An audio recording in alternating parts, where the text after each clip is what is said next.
तो जिस तरह से हिमाचल प्रदेश में कांग्रेस सरकार का पहला बजट पेश होने वाला है और उस बजट को लेकर हर वर्ग सरकार से उम्मीद लगाए बैठे हैं कि सरकार उनके लिए कोई ना कोई नया प्रावधान करे ताकि उन्हें राहत मिल सके। और इसी तरह हिमाचल प्रदेश के आउटसोर्स कर्मचारियों की आज बात करेंगे, क्योंकि आउटसोर्स कर्मचारी भी सरकार से बजट में कई आस लेकर इस समय बैठे हुए हैं। हिमाचल प्रदेश में 35,000 लगभग आउटसोर्स के कर्मचारी इस दौरान अलग अलग विभागों में तैनात है और आउटसोर्स के कर्मचारी हर सरकार, जो भी सरकार प्रदेश में आती और जाती रही, हर सरकार से केवल एक ही मांग की कि उनके लिए सरकार जो है वो पॉलिसी लाए ताकि उनकी जॉब सिक्योरिटी जो है रह सके और किसी भी तरह का जो है वो उनके भविष्य को लेकर कोई भी अड़चने जो है वो सामने ना आए। तो हमारे साथ आउटसोर्स कर्मचारी महासंघ से बात रखने के लिए मौजूद है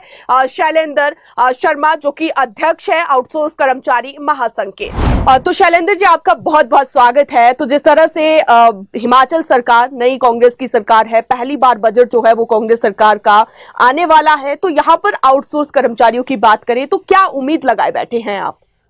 मैडम देखिए, जैसा कि आपने बताया ही कि हमारे लगभग भिन्न भिन्न विभागों में 35 से 40 हज़ार के तकरीबन आउटसोर्स कर्मचारी अपनी प्रदेश हित में, प्रदेश की विकास में अपनी भूमिका को अदा करते हुए अलग अलग विभागों में, बोर्डों में, निगमों में और सोसाइटीज में अपनी निरंतर प्रदेश हित में सेवाएं प्रदान कर रहे हैं। तो हमारे आउटसोर्स कर्मचारियों की जो बेसिक इस टाइम डिमांड है सरकार से, वो उनकी जॉब की सिक्योरिटी को है, क्योंकि आपने हाल ही में देखा होगा कि अनेकों ऐसे विभाग हैं जहां से हमारे आउटसोर्स कर्मचारियों को बिना किसी कारण के उनको अपनी सेवाओं से हाथ धोना पड़ रहा है। और एक ऐसी घड़ी में जहां उन्होंने डिपार्टमेंट्स के अंदर अपना जीवन का एक स्वर्णिम समय प्रदान किया हुआ है, और अब वो इस बुढ़ापे के समय में आप खुद अनुमान लगा सकते हैं कि अगर उनको सेवा से अपनी हाथ धोना पड़ रहा है तो वह कहाँ इस समय जाकर के गुहार लगाएंगे। तो उनकी गुहार मुख्यमंत्री जी से है, और हमने बतौर महासंघ आज हमारा हिमाचल प्रदेश आउटसोर्स कर्मचारी महासंघ का एक प्रदेश स्तरीय प्रतिनिधिमंडल माननीय मुख्यमंत्री आदरणीय श्री सुखविंदर सिंह सुक्खू जी से पीटर हॉफ में उन्होंने मुलाकात की हमने, और सुखविंदर सिंह सुक्खू जी ने हमें पॉलिसी को लेकर के भी आश्वस्त किया। उन्होंने कहा कि हम पॉलिसी डेफिनेटली बनाएंगे। इसमें उन्होंने बिल्कुल स्पष्ट बात की कि इसमें थोड़ा समय लग सकता है, किंतु हम बनाएंगे। पिछली सरकार की तरह उन्होंने पॉलिसी लाने से मना नहीं किया।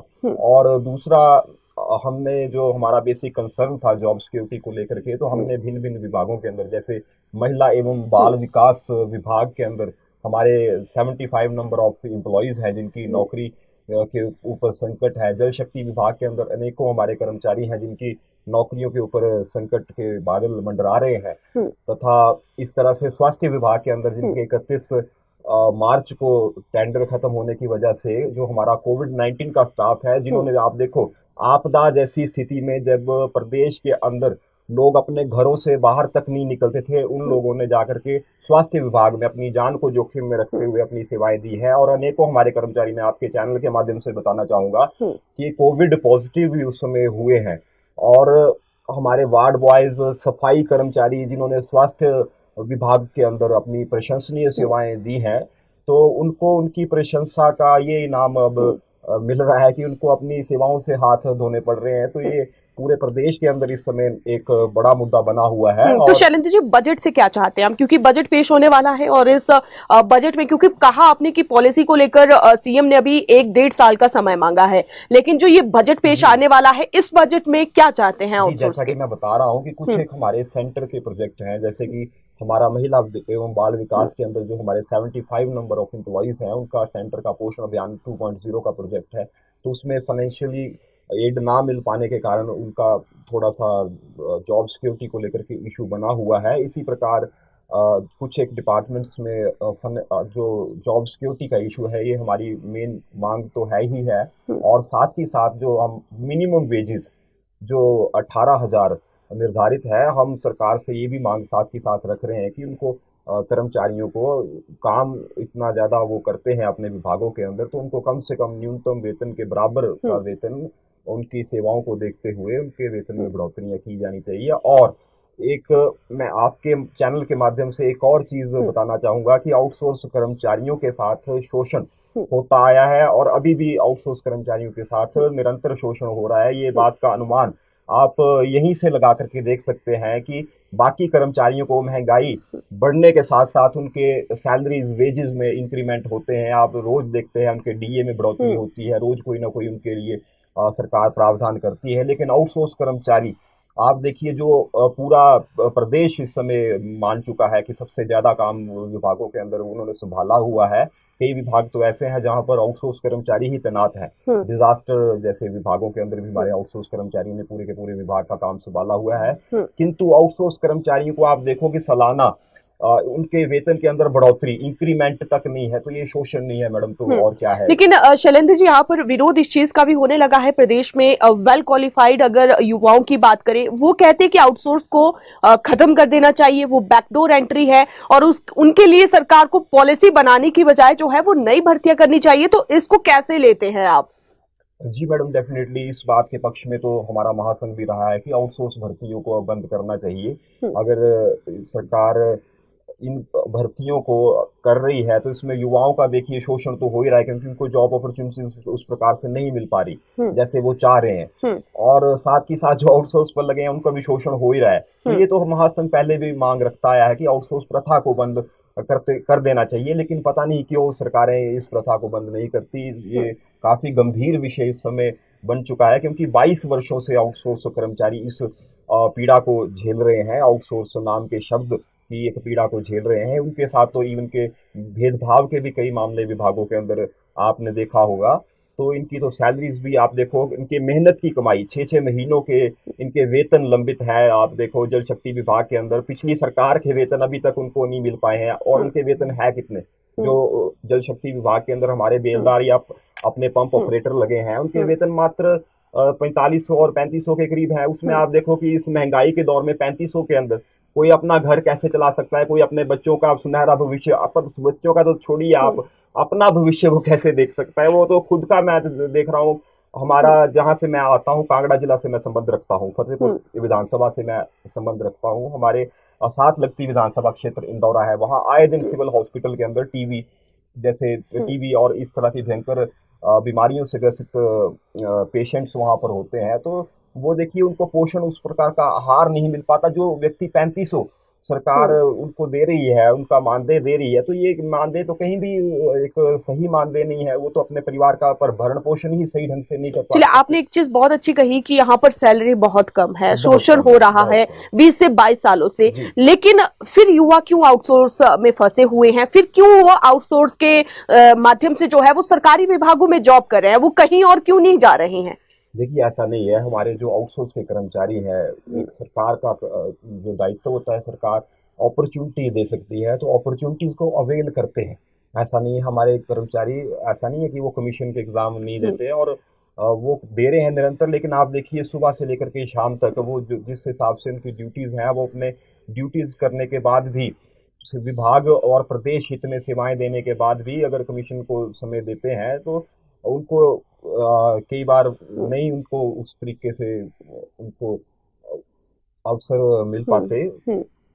रोजगार के, स्थायी रोजगार के। लेकिन स्थायी रोजगार के पक्ष में तो हम हमेशा ही रहे हैं, और एक स्थायी नीति अगर सरकार लेकर के आती है तो युवाओं के लिए भी इसके अंदर अनेकों अपॉर्चुनिटीज क्रिएट होंगी। नहीं, मेरा सवाल शैलेंद्र जी है कि आखिरकार आउटसोर्स, क्योंकि जब उन्हें पता है कि हमारे लिए सरकार पॉलिसी बनाती नहीं है, हर सरकार आती है जाती है, पॉलिसी का वायदा करती है, लेकिन फिर भी किस उम्मीद से जो है वो कई सालों से अभी तक आउटसोर्स के तहत कर्मचारी लगे हुए हैं? अन्य प्रदेशों की तर्ज पर हम्म, हरियाणा के अंदर पॉलिसी देखिए आप आ चुकी है, हम्म, कौशल विकास रोजगार निगम हम्म, के अधीन वहां पर कर्मचारी हम्म, सेवाएं दे रहे हैं, और उनके मानदेय आप देखिए। हम्म, आंध्र प्रदेश के अंदर कॉरपोरेशन पॉलिसी वहां हम्म, पे वर्किंग है, पंजाब गवर्नमेंट भी उनके लिए पॉलिसी ला रही है। हम्म, तो इस आस में अब आउटसोर्स कर्मचारी अपना भी एक भविष्य देख रहे हैं कि हम्म, उनको ये कंपनियों और ठेकेदारों के चंगुल से छुटकारा मिलेगा, और हम्म, उनके मानदेय में कुछ एक बढ़ोतरी होगी, हम्म, और एक सम्मानजनक जीवन वो व्यतीत कर पाएंगे, हम्म, और उनकी जो नौकरियां सुरक्षित होंगी। इतने समय से देखो सरकारी विभागों के अंदर सेवाएं हम्म, दी हैं उन्होंने, और हम्म। उनकी नौकरी है सुरक्षित नहीं है, तो उससे बड़ी विडंबना अच्छा, आपने तो क्या हो पूरी सकती है। पॉलिसी दूसरे राज्यों की स्टडी कर ली होगी, तो आपको क्या लगता है हिमाचल में किस राज्य की पॉलिसी को अडॉप्ट करना चाहिए? देखिए, मैं तो बोलता हूँ हिमाचल एक कर्मचारी प्रधान प्रदेश है। यहाँ पर मैक्सिमम, हम्म, आपने भी हम्म, नोट किया होगा कि कर्मचारी हिमाचल प्रदेश के अंदर जनसंख्या हम्म, कर्मचारियों की है।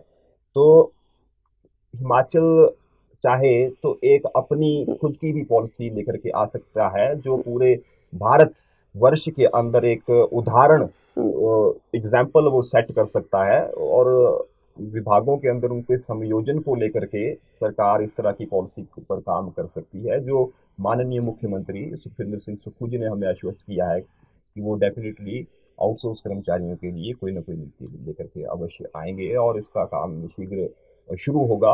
हम पूर्णतः सरकार से, वर्तमान सरकार से आशा रखते हैं, क्योंकि कांग्रेस पार्टी का अगर आप इतिहास भी उठा करके देखेंगे तो ये हमेशा ही कर्मचारियों की हितैषी सरकार। शैलेंद्र जी, नेक्स्ट सवाल आपसे कि इस दौरान जो है, क्योंकि आउटसोर्स के कर्मचारी हमने देखा कि बहुत सारे ऐसे आउटसोर्स के कर्मचारी हैं जिसमें कि महिलाएं शामिल है, और महिलाएं भी जो है वो लगातार नौकरियां करती है, तो छुट्टियों को लेकर जो क्या पूरा प्रावधान है आउटसोर्स के कर्मचारियों को? नहीं, बिल्कुल भी नहीं है, कोई इस प्रकार की नोटिफिकेशन उनके लिए नहीं है, और हमारा महासंघ सरकार से इस बात की मांग रखता है हम्म, कि इक्वलेंट टू गवर्नमेंट एम्प्लॉइज, हम्म, जो छुट्टियां गवर्नमेंट एम्प्लॉइज को गवर्नमेंट डिपार्टमेंट्स के अंदर दी जाती हैं, हम्म, आउटसोर्स कर्मचारियों को भी वैसे ही छुट्टियों की को लेकर के हम्म, सरकार एक नोटिफिकेशन करे। हम्म, आप देखिए, अब मैं हम्म, खुद शिक्षा विभाग के अंदर कार्यरत हूँ, हम्म, व्यवसायिक शिक्षक के तौर पर मैं कार्य करता हूँ। तो जब हमारे स्कूल, हम्म, पाठशालाएं जब हमारी बंद होती हैं, तो हमारे व्यवसायिक शिक्षक हम्म, स्कूलों में जाकर के काम करते हैं, हम्म, क्योंकि उनकी कोई नोटिफिकेशन नहीं है। हम्म, उनको अगर हेड, उनके डीडीओ पूछ लें कि आपकी नोटिफिकेशन कहाँ है छुट्टियों को लेकर के, हम्म, ग्रीष्मकालीन या हम्म, शीतकालीन हम्म, छुट्टियों को लेकर के, तो उनके पास नोटिफिकेशन नहीं होती। तो उनको, जब बच्चे ही नहीं स्कूलों में आ रहे, तो उनको बेवजह स्कूलों के अंदर हम्म, आना पड़ता है। हम्म। तो हालांकि स्कूलों के अंदर जो सरकारी कर्मचारी है वो नहीं आते उस समय। तो क्या उन छुट्टियों का वेतन काटा जाता है आपका? नहीं, वेतन तो नहीं काटा जाता, लेकिन उनको वहां पर आकर के, जैसे हम्म, उनको छुट्टियां वो अवेल नहीं कर पाते उस हम्म। समय की। शैलेंद्र जी, अगर हिमाचल प्रदेश में आउटसोर्स कर्मचारियों की बात करें तो जी। कितने समय से आउटसोर्स के कर्मचारियों का शोषण हो रहा है, जो कि आपको लगता है कर्मचारियों को, और साथ ही साथ जो है वो कितने लंबे समय से आप भी संघर्ष कर रहे हैं कि पॉलिसी आउटसोर्स के लिए बनाई जाए? जी, लगभग 22 वर्षों से आउटसोर्स कर्मचारी हम्म, अपने विभाग, ये प्रथा जो शुरू हुई है 22 वर्ष पहले शुरू हुई थी। हम्म, और हमारा जो महासंघ है, तो मैं बतौर अध्यक्ष इसमें 3 वर्ष से इसका मैंने संयोजन भी किया, और महासंघ को पुनर्गठित करते हुए इसकी अध्यक्षता का कार्यभार देखते हुए मेरे को लगभग 3 वर्ष हो गए हैं, और पिछली सरकार में भी हमने संघर्ष किया, और हमारा संघर्ष अभी भी निरंतर जारी है। चलिए, अब आपसे एक सवाल लास्ट की, आखिरकार जो है, क्योंकि लंबे समय से आप पहले भी पूर्व सरकार के कार्यकाल में मुख्यमंत्री से मिले थे, इस कार्यकाल में भी जब कांग्रेस की सरकार सत्ता में है तो आप सीएम सुखविंदर सिंह सुक्खू से मिले, तो कितनी उम्मीद है आपके जहन में, कितना पॉजिटिव आपको लग रहा है कि आपकी सभी डिमांड्स जो है वो पूरी हो जाएगी?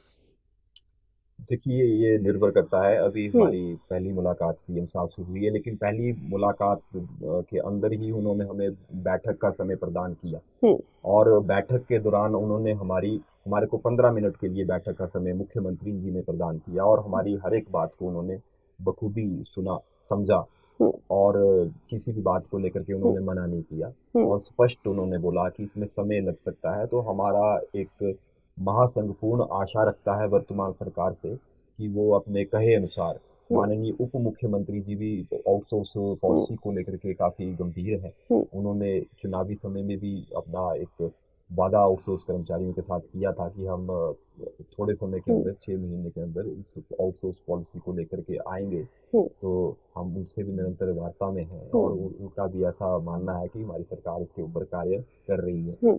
और हम पूर्ण आशा रखते हैं कि आउटसोर्स कर्मचारियों के लिए शीघ्र एक स्थायी नीति सरकार लेकर के आएगी, जिसके तहत उनका भविष्य और उनकी नौकरी सुरक्षित हो पाएगी। चलिए, एक सवाल का और जवाब दीजिए, क्योंकि आउटसोर्स पॉलिसी लंबे समय से चर्चा में है, तो पॉलिसी में क्या क्या चाहते हैं? आपके पास और भी आउटसोर्स कर्मचारियों के सजेशन आए होंगे, तो वो कर्मचारी भी क्या चाहते हैं कि पॉलिसी में क्या क्या चीजें शामिल की जाए?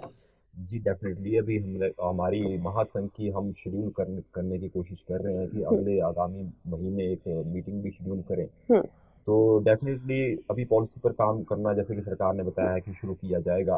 तो हम्म। हम दोबारा सुजेशन लेंगे अपने कर्मचारियों के, लेकिन इसके अंदर जो हमने अभी तक सुजेशन अपने कर्मचारियों के ले रखे हैं तो बेसिकली उनका यही मांग है कि कंपनियों के चंगुल से उन्हें छुटकारा दिलवाया जाए, हम्म। एक सम्मानजनक उनके वेतन हो, नौकरियों की सुरक्षा हो, उनके छुट्टियों का प्रावधान हो और उनको एनुअल इंक्रीमेंट्स हों। इस तरीके के सुझाव उनके आउटसोर्स कर्मचारियों की ओर से सरकार को। जी बहुत बहुत शुक्रिया। तो यहां पर जो है वो आउटसोर्स कर्मचारियों का मुद्दा हमने डिस्कस किया, क्योंकि बजट पेश होने वाला है सुखविंदर सिंह सुक्खू का, और इस दौरान जो है वो पहली बार सीएम सुक्खू का ये बजट होगा। और इस बजट से आप देखिए, क्योंकि हिमाचल प्रदेश में आउटसोर्स कर्मचारियों की बात करें तो काफी सालों से ये मुद्दा चला हुआ है। हर सरकार, जब भी सरकार हिमाचल प्रदेश में बदलती है तो आउटसोर्स कर्मचारी केवल पॉलिसी की मांग करते हैं, क्योंकि यहां पर आप देखें तो हर सरकार जब भी बदलती है तो बहुत सारे ऐसे आउटसोर्स कर्मचारी होते हैं जो कि अपनी नौकरियों से हाथ धो बैठते हैं। तो ऐसे में अब यहां पर आउटसोर्स के कर्मचारी सरकार से मांग कर रहे हैं कि उनकी जॉब सिक्योरिटी जो है दी जाए, ताकि 20 से 22 साल तक जिन एम्प्लॉइज ने काम किया है सरकार के लिए, सरकारी विभागों में, उनके साथ नाइंसाफी ना हो। तो फिलहाल देखते हैं कि अब सुक्खू सरकार के पहले बजट में आउटसोर्स कर्मचारियों के लिए क्या राहत मिलती है, क्या उनके न्यूनतम वेतन में भी बढ़ोतरी होती है, और क्या कुछ जो नए नियम है वो लाए जाते हैं। तो फिलहाल अभी के लिए आप दीजिए इजाजत।